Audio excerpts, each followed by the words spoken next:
And this is the site that the archaeologists associated with Gomorrah.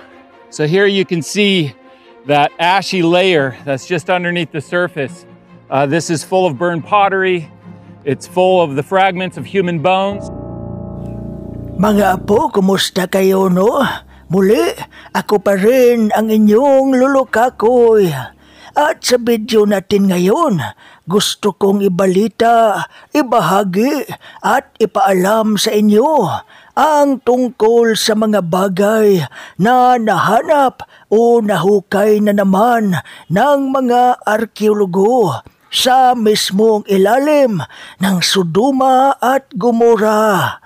Ang mga nahukay nila ay talagang nakakamangha at ito'y karagdagang impormasyon na magpapatunay sa kakilakilabot na nangyari noon sa Sodoma at Gomorrah. Sa loob ng libu-libong taon, ang kwento ng Sodoma at Gomorrah ay paulit-ulit nang isinalaysay sa mga tahanan, simbahan at kahit saan mang sinangguga sa buong mundo. Isa itong kwento ng hindi maisip na kalabisan na kasalanan at ang sinapit na kanilang paghuhukom. Ngunit para sa marami, nanatili pa rin itong isang katanungan, lihim at misteryo. Totoo nga bang umiiral ang mga lungsod na ito? At saan sila eksaktong matatagpuan? At ano ba talaga ang nangyari roon? Ngayon, matapos ang mga dekada ng paghahanap, naniniwala ang mga arkeologo na maaaring natagpuan na nila ang sinaunang lugar ng isa sa mga tanyag na lungsod na ito. At ang kanilang natuklasan ay tunay na nakakatakot. Isang tuklas na tila tugma sa tala ng Biblia sa paraang mag-iwan sa iyo ng pagkakamangha.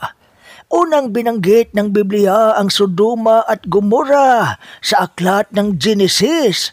Ang dalawang lungsod na ito ay matatagpuan sa kapatagan ng Jordan na inilalarawan bilang masagana bago ang kanilang pagkawasak.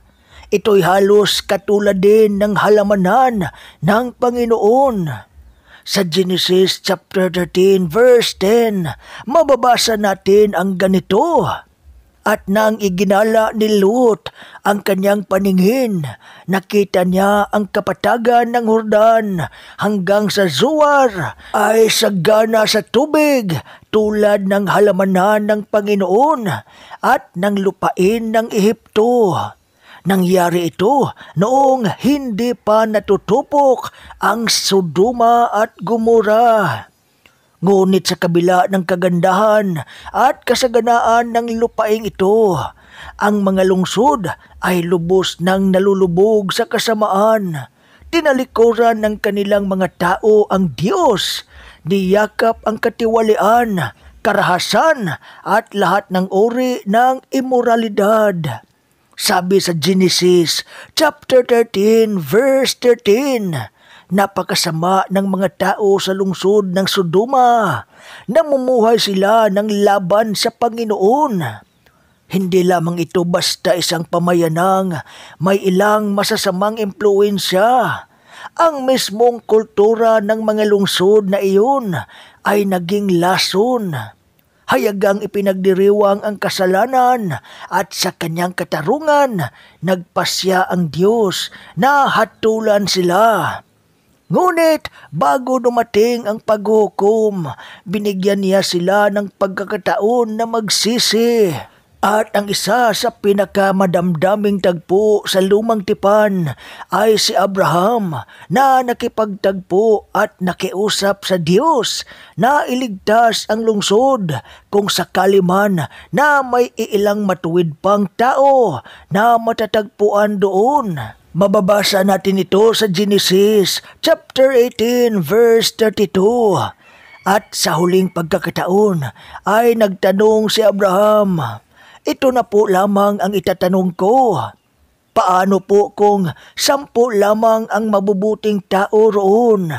Hindi ko pa rin wawasakin ang lungsod, alang-alang sa 10 iyon, sagot ng Panginoon. Ipinapakita nito ang kamanghamanghang awa at pagtiyatiyaga ng Diyos kahit napupuno ng kasalanan ang isang lungsod. Handa siyang ipagpatawad kung mayroon lamang iilan na tumakas at yumakap sa katwiran. Ngunit sa kasamaang palad, wala ni isang natagpuang ganoon.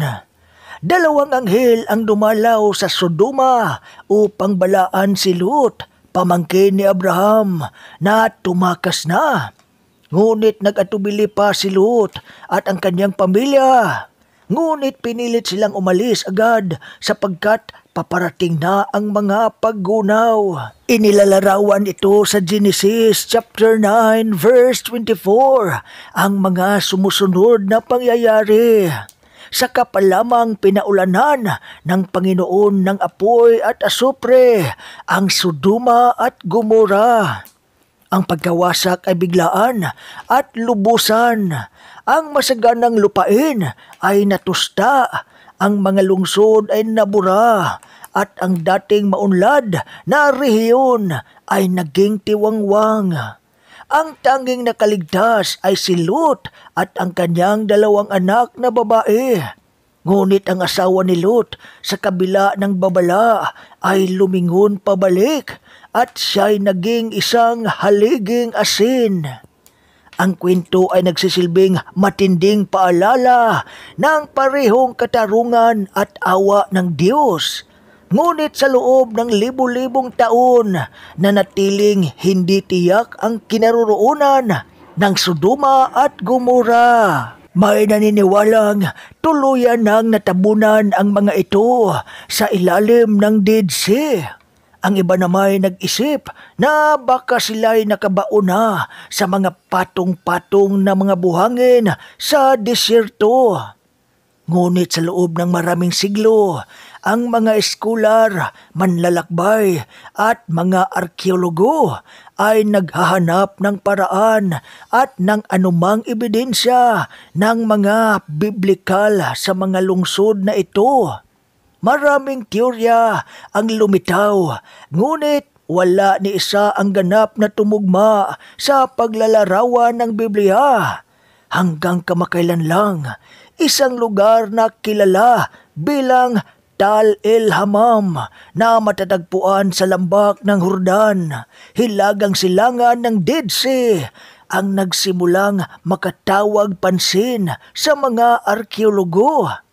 Natuklasan nila ang mga guho ng isang napakalaking lungsod. Tinatayang ito'y mula pa sa panahon ng Bronze Age at nakita nilang ito'y marahas na winasak sa bandang 1650 BC. Isang panahon kung saan tumugma sa salaysay ng Biblia. Ang lungsod ay may napakalaking pader, pananggala, mararangal na mga tarangkahan at malinaw na isa itong sentro ng buhay na kalakalan. Ngunit may naganap na napakatinding sakuna. Ang mga ebidensya ay nagpapakita na ang pagkawasak ay hindi dulot ng lindol o karaniwang apoy. Sa halip, taglay nito ang mga palatandaan ng isang bagay na matinding pagkawasak. Natagpuan ng mga arkeologo ang mga patong na abo at tinunaw na mga palayok. Ang mga palayok na ito ay dumaan sa sobrang taas na init, isang antas na hindi kayang gawin ng teknolohiya ng tao noong panahong iyon. Ang ilan sa mga mud bricks ay naging parang salamin. At sa katunayan, ang mga naiwang deposito ng asin ay nagpaalala sa sinapit ng asawa ni Lot na naging haliging asin nang siya ay lumingon sa kanilang pinanggalingan. Bagamat ang nangyari sa asawa ni Lot ay isang banal na paghukom, maging ang pisikal na kalupaan mismo ay nag-iwan din ng mga bakas ng asin. At ito ay isang permanenteng paalala na naganap sa kasaysayan. Kung ang Tal El Hammam nga ay ang sinaunang Sodoma at Gomora, kung gayon, ang pagkakatuklas nito ay hindi lamang usapin ng arkeolohiya. Isa itong mensahe at tunay na kaganapan na nangyayari at sa kasaysayan. Ang mga guho ay nakatayo bilang isang babala sa bawat henerasyon tungkol sa kahinatnan ng pagtalikod sa Diyos. Binanggit din ni Apostol Pedro ang Sodoma at Gomora sa Bagong Tipan sa 2 Pedro chapter 2 verse 6 na nagsasabing, sinumpa at tinupok ng Diyos ang mga lungsod ng Sodoma at Gomora upang maging babala sa masasama tungkol sa kanilang kasasapitan.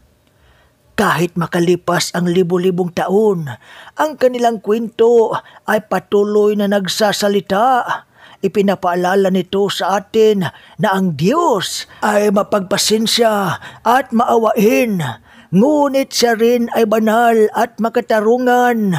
Ang kasalanan ay hindi niya binabaliwala magpakailanman. Ito'y may katumbas na kaparusahan. Marami ang nag-aakala na ang pananampalataya at agham ay magkahiwalay.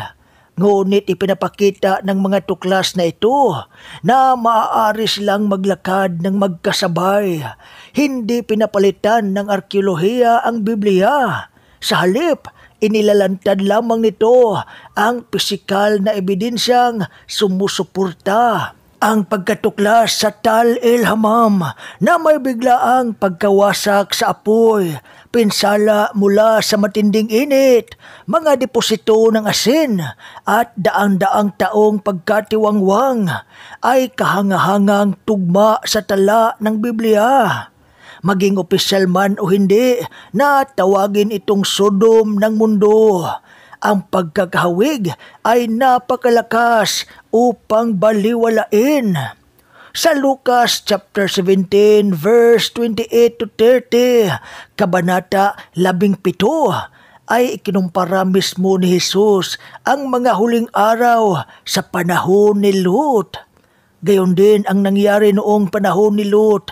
Ang mga tao'y nagsisikain, nagsisiinom, bumibili, nagtitinda, nagtatanim at nagtatayo ng mga malalaking gusali. Ngunit ng araw na umalis si Lot sa Sodoma, umulan ng apoy at asupre at natupok silang lahat. Ganon din ang mangyayari sa pagdating ng Anak ng Tao. Ang mga salitang ito ay nagpaalala sa atin na ang kwento ng Sodoma at Gomora ay hindi lamang tungkol sa nakaraan. Ito'y tungkol din sa hinaharap. Darating ang panahon na mawawasak ang pagtitiyaga ng Diyos at ang kanyang paghukom ay muling ibubuhos. Ang pagtuklas sa sinaunang lungsod na ito ay hindi lamang nakakamanghang bahagi ng kasaysayan. Ito ay isang paalala at paggising upang mamuhay tayo ayon sa pagkatawag ng Diyos.